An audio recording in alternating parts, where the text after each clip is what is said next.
Hello, my sewing friends. Happy Friday. Welcome to my sewing vlog, The Wandering Sewist, and hashtag Friday Sews.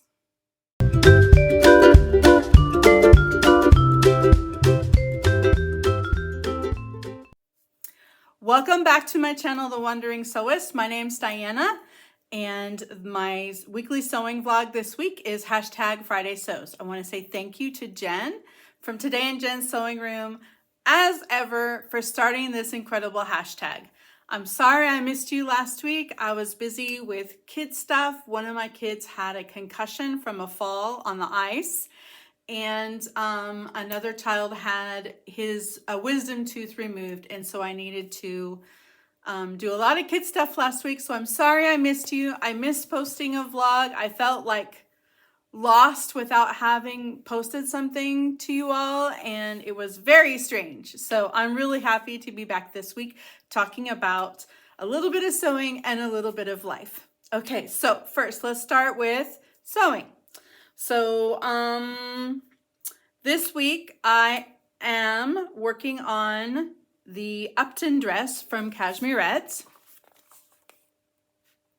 And I bought the expansion pack. So this has 364 possible combinations of dress. And so I have decided to do the square neckline, the T-length with the princess seam bodice and a flutter sleeve. And I want the skirt to have pleats so that it can have the ultimate swishy factor. So a few things that I've run into is the bodice is lined, but the skirt is not. And the fabric that I'm using is this very, very lightweight fabric.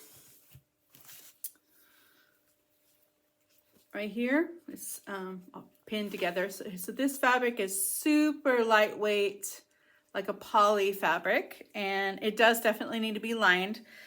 And but I didn't have enough of the white viscose lining to line both the skirt and the bodice. So I did have some white cotton lining type of material. So I'm going to line the bodice with cotton and then line just the skirt with viscose. But since there is no skirt lining with the pattern, I had to draft my own. So what I did is I just took the skirt front and back pieces. Sorry, I have a hair. I took the skirt front and back pieces and I just folded in the pleats and pinned those and then just cut around that so that it would be the same as the waistband. And that worked fine. So then I ran into problems.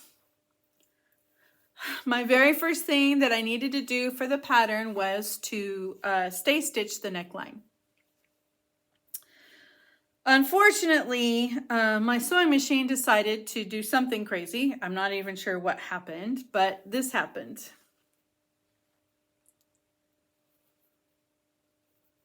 And this is the center bodice piece for the square neckline. So, and this is, it goes outside of the seam allowance. So there was no way that I could save this piece. So I had to recut it. And fortunately, I always buy too much fabric. So I had enough fabric to cut a new bodice piece, center bodice piece. So I cut it and here it is. And I've started to sew it. I've sewn on, I did the stay stitching.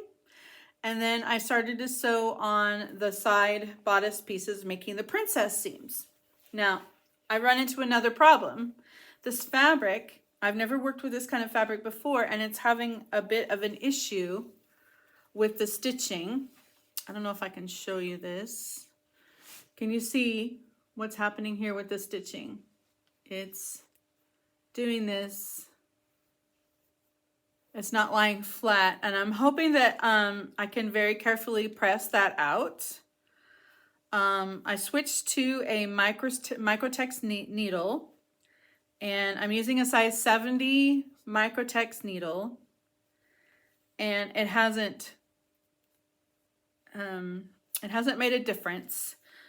And I'm wondering if the tension is too high, but my Bernina back here is the 790 plus. It automatically adjusts the tension. So I'm not sure exactly what's going on. Maybe I think I need to go back and rethread and just reset everything from the beginning and try again. I'm not sure how I feel about unpicking this seam, but it's only just the very first seam, so I'm not terribly bothered about unpicking it, but I was terribly discouraged when this happened. And so I haven't worked on this for a couple of days because first of all, my machine ate my bodice piece, and then I'm having this difficulty. And then when I tried to sew on the second front side, because of the curved seam here, part of it got folded under, and so I sewed in a big giant fold all the way down, and so I had to go unpick that.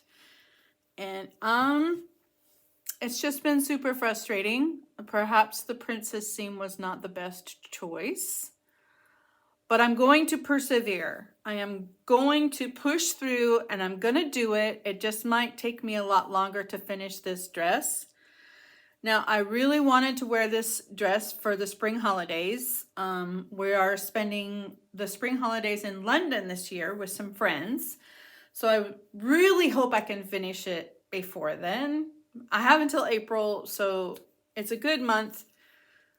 Hopefully I can get it done. Before I move on with my next thing, I wanted to talk to you about what I'm wearing. I'm wearing my Donnie shirt from Friday Pattern Company. And this is my toile of the full bust adjustment,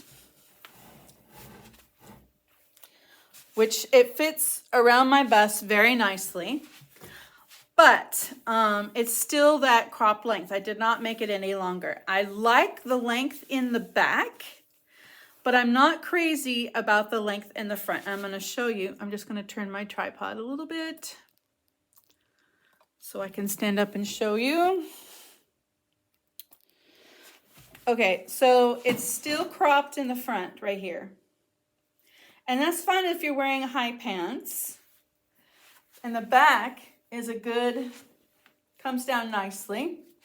So I think I love this pattern. I love wearing this shirt. It's so nice. It's exactly me, except for this shortness. So what I want to do is I just want to keep the back the same, but bring this curve. See that curve? It goes like this. Bring it all the way around so that the front will also curve down to about here as well. So the front and the back will have the same curve. Instead of being cropped in the front, the back will have the same curve and the front as the front, and it'll look the same. So I'm hoping that will make me feel more comfortable in wearing my pants and things, especially at the weight I am now, and will also be a little bit more flattering with the curve. I know the curved hemline on tops looks way more flattering on us curvy girls. Okay, so the next thing I want to show you is some patterns that I got in the mail this week. Let me just grab them. Okay, so I was inspired by, who was I watching? I was watching Rachel from Stitched Up. Hey, Rachel. And she had gotten some patterns, and she told us about the new re-release of the Diane von Furstenberg original wrap dress. So I went ahead and I got that, and I got both size packets so that no matter what size I am, I can make myself a wrap dress, or my daughter, I can make her a wrap dress if she would like. So I'm very excited about having both size ranges of the original Diane von Furstenberg wrap dress. I was reading the pattern, fabrics on the back, and it says soft fabrics such as challis, chambray, pongee, surah, I'm not sure what surah is, single knits such as cotton jersey and wool. So my brain is saying this pattern can be used for both wovens and knits? Question mark? Is that right? Because it says knits. Nowhere else does it say that this is suitable for both wovens and knits, but then there's this symbol here. So is this pattern suitable for both wovens and knits? Those of you who have been sewing garments longer than me, please let me know down in the comments, because I have some really great knits that I would love to make this dress out of. And I think I would feel more comfortable with a knit because it's more adjustable to sizes. And I think I would have more success in getting the coverage that I want up here in the chest, because I don't like things low cut. And that would be exciting. So let me know down in the comments if this is suitable for both knits and wovens, if you know. I would appreciate that. Thank you very much. Okay, the next pattern I have been eyeing up for a long time. And Rachel decided me on picking it up. But then while it was being shipped, I saw Brogan from the Crafty Pie made this dress as well in a very cute, like denim looking cherries fabric. Look at how adorable. And go check out Brogan's make on the Crafty Pie. It was on her Instagram. This dress is just adorable. It's adorable. So this one says that you can use cotton blends, linen blends, seersucker, novelty sequins, and double knits. Double knit? Does that mean that you can make this dress out of a knit as well as a woven? Just like the DVF wrap dress? Is that what that means? It says double knit. And then the next one is taffeta and gauze. I have some double gauze that would make an amazing summer dress. And I think that the structure of this dress would lend itself to looking amazing in a double gauze. Because I have bigger arms that I'm very self-conscious of, so I wouldn't do the shorter sleeve option because that one shows above the elbow. But I would definitely do the longer sleeve option. And a double gauze would be very breathable for the summertime. Yeah. So I haven't shown you the line drawings of either of these. Hang on. Let me show you the line drawings of this one. So this one, you have two different cuts of the skirt. So A and B have a yoke around the hips. And then the bottom one doesn't. See the different shaped yokes around the hips? So those of you who know a little bit more about garments than I do, if you have fuller hips and belly, would it look better to have the shaped yoke or the not shaped yoke? Because I'm not sure that I know enough about fashion and garments to be able to know that. So if you know, would you please tell me in the comments? I always check all of my comments. I read them all and I respond to them all. So if you could let me know, that would be amazing.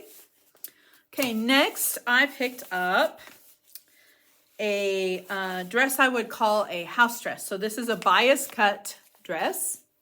And I was thinking this would be great for a beach style cover up or a lounging around the house kind of summery caftan look type of dress. If I made it in like a viscose very drapey, lightweight type of fabric. And I would definitely do the full length one so that, you know, if somebody popped over to the house, I would still look put together and still be cool and breezy in the summertime. And since when we're done living overseas, I'm moving back to Texas in the Houston area where it's very hot, 9 months of the year. Having a cool, breezy garment is a must-have, must-have. So, and then the last one, oh, I didn't show you the line drawings.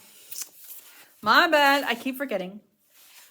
So the last one, this bias cut dress, the line drawings don't really show a lot of, there's really no shaping. There's gathering around the collar, front and back, but that's it. So it's very breezy and comfy. And then the last one, I was intrigued by the lace details in this dress. And then the cuffs on the sleeves also looked really pretty. So you can see there's lace detail around the collar, the waistband, and at the bottom of the skirt. I really thought that was beautiful. And then there's two types. You can do the two-tiered skirt, or you can do one long tier and then like a ruffle on the bottom. So I really thought that was very interesting. I don't have a lot of experience with trims, and I would like to get more experience with that. I also bought the Little Lizard King Montrose dress pattern. It's PDF, so I will insert it here and you can have a look at that. And I'm going to make, I have to have that printed, and then I'm going to make 3 of those for my little granddaughters to wear in my son's wedding. My son is getting married in September, on September the 14th. We will be making our way to the United States and going to his wedding, and then we have to come straight back to Prague. Unfortunately, we won't be able to extend our visit, even though it's a really long way. It's also during school, so I won't be able to stay longer, unfortunately, but we will be able to go to my firstborn's wedding, which I am so excited about, and I'm excited to be able to get started making those little dresses from the Little Lizard King. So that's it for the sewing room this week. Next segment is about life. Okay, so in the life front this week, what has happened? So on Tuesday, I went into the oral surgeon's office and I had oral surgery. So because of my braces, I have to have an implant because I never grew a tooth right here. My baby tooth came out when I was in my early 20s, and then no adult tooth ever grew in. And so I had to get braces to move all my teeth back where they're supposed to go. And then I'm having an implant put in here. So on Tuesday, I went to the oral surgeon and they inserted the screw into my jawbone that's going to hold the crown. So it'll make it look like I have a tooth there. And during the process, all of the x-rays and CAT scans and everything as I have to have, we've discovered that this tooth back here, lower bottom left, was a very bad tooth. And it had already had 2 root canals and a crown, and it was cracked, and there was nothing else they could do to try to save it. So that one has been extracted. And hopefully one day in the future, I will have an implant put in to replace that. But the oral surgeon says that's not really necessary because once I get my braces off, the orthodontist will make, what are those called? Words are hard. Retainers, that's the word, retainers. The orthodontist will make retainers for my upper and my lower jaw. And then she can shape it so that these two teeth on the top will be protected from having nothing on the bottom. Because apparently, if your tooth on one upper or one side of your jaw doesn't have another tooth on the other side to meet when you're chewing, that tooth will continue to grow down longer and longer until it finds something to meet. Did you know that? I didn't know that. So I have two upper molars back here that were both being impacted by this lower molar. Because again, missing teeth. I didn't grow in all of my adult teeth. I never have had them all. So if there's nothing here to impact those two upper teeth, they will start to grow. And eventually they'll grow so much their roots will be exposed and they'll go bad and blah, blah, blah, right? So the oral surgeon said that the orthodontist could make my retainers in such a way that when I wear my retainers at night, especially, they will have the pressure that they need to not grow. And he said that I could live a perfectly normal life with one less molar on the bottom back and I won't even notice it. So he's trying to save me some money because we have to pay, since we're overseas, we have to pay everything out of pocket, and dental insurance does not cover implants anyway. So I appreciate him trying to save me money. And since I have to have retainers made anyways, they might as well just add that little bit extra on that I need to protect my upper two molars. So that's amazing. It's going to save a lot of money, because getting this implant not covered by insurance, and it was pretty darn expensive. So that was what happened to me this week. And the first day that after the surgery, I have to say, well, okay, two points that I noticed during this whole process. One,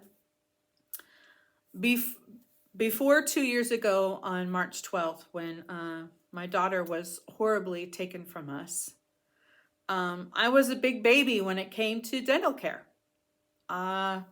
I couldn't handle being in the dentist chair. I was a big baby. I had to have laughing gas. I had to have lots of Novocaine.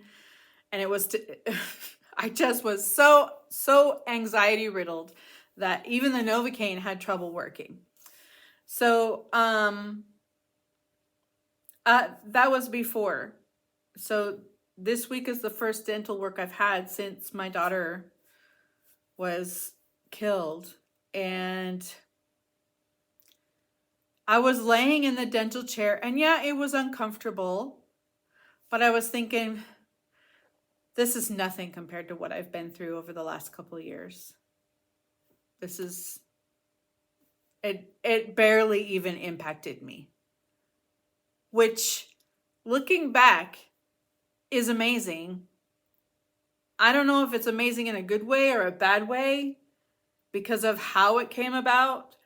But previously, dental care has been quite traumatic. But I guess the trauma of what happened to our family has overridden all other traumas, including dental care. I don't know. I don't even know how to feel about that at this point. It's really strange. So the other point I wanted to make about that is the recovery is worse than the surgery. I mean, days and days of mouth pain and swelling and just, I couldn't even have coffee because the heat on my stitches, I have stitches here and stitches there I'm getting out next week. The heat on there was uncomfortable, and I love my coffee. Anybody who knows me knows coffee is my thing. So, for the first 2 days, I had trouble just speaking. I'm still having trouble getting my mouth open. Like, I was trying to brush my teeth this morning, and I had to be really careful with my toothbrush because I was having trouble getting my toothbrush in my mouth, like opening my mouth wide enough to get the toothbrush in my mouth. Because it's, It's sore. It's sore. So that's the week I've had. What have you been up to this week? Have you had successes, more successes with your sewing than I have? Because my sewing has not been successful. Let me know down in the comments. And if you haven't subscribed yet, please subscribe. Give me a like if you like this kind of content, this kind of chatty sewing vlog type of content. And I hope to, as I get better with my sewing, to be able to bring you more tutorials and things like that. But there are so many incredibly gifted sewists on the interwebs that have incredible tutorials and sew-alongs. I just don't think at my skill level right now, I could do it justice. I don't really think I could. There are so many way better people out there than me. I am more into the community aspect of the Friday Sews sewing vlog, looking for other people to connect with in order to have this wandering expat type of lifestyle not be so incredibly lonely. Because it is. Anybody who tells you that moving to a new country is easy and you're going to make tons of friends and life's going to be great, they're wrong. They're just wrong. I have moved to 4 new countries now. We first started in Russia, and then we went to Germany, and then we went to South Africa, and now we're in the Czech Republic. So I've done this international move 4 times, and it doesn't get any easier. It doesn't get any easier. So people who say it's great, that is not real. This is real.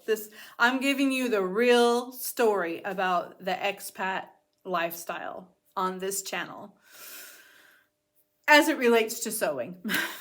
So, next I want to ask you the question that our fearless leader, Jen, from Today in Jen's Sewing Room, has asked us all to post on our channels this week.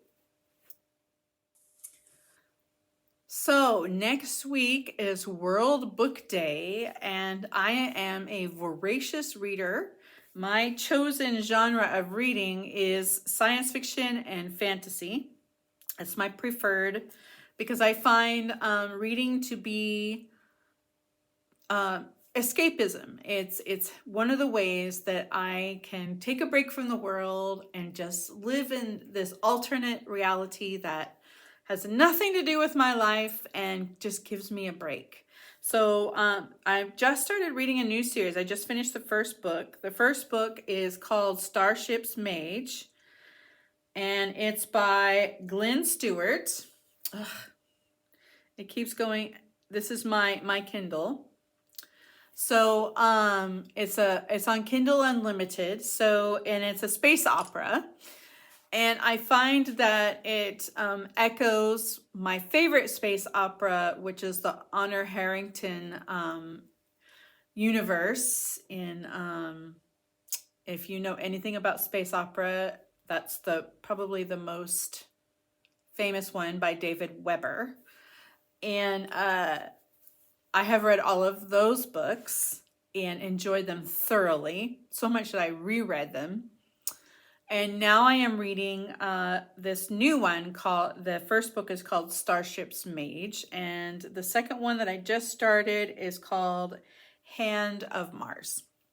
So I don't listen to audiobooks while I'm sewing because I use that time to listen to podcasts and to watch videos on Netflix and things like that, because normally I don't have time to watch anything. In the evenings is the busiest time for me when everybody's home and I'm doing all the mom stuff, and that's when everybody else gets to watch TV, but I'm too busy helping this one with homework, cooking dinner, cleaning up after dinner, doing lunches for the next day, and then by the time all that's done, I'm tired and I go to bed. So let me know down in the comments what you're reading. that is our topic for this week on Friday Sews. What are you reading? What's your favorite genre of book? Do you prefer an audiobook or an ebook or a printed book? So my number one love is a printed book. But books are heavy, and we get charged $1 per pound over our allotted weight of shipment when we move from country to country. And this last shipment, when we moved from South Africa here to Prague, we were only 24 pounds under the maximum allowable weight limit. And a pair of jeans weighs 2 pounds. So just think about how close we were to going over. It was really, really close. And after the limit, it's $1 a pound out of our own pocket that the company does not cover.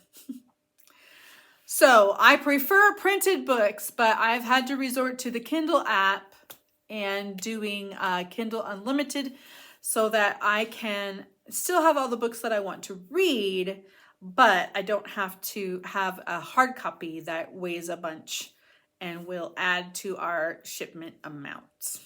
So that's it for me from here in my sewing room in Prague. I hope you have a fabulous weekend with lots of time to sew something beautiful. Bye.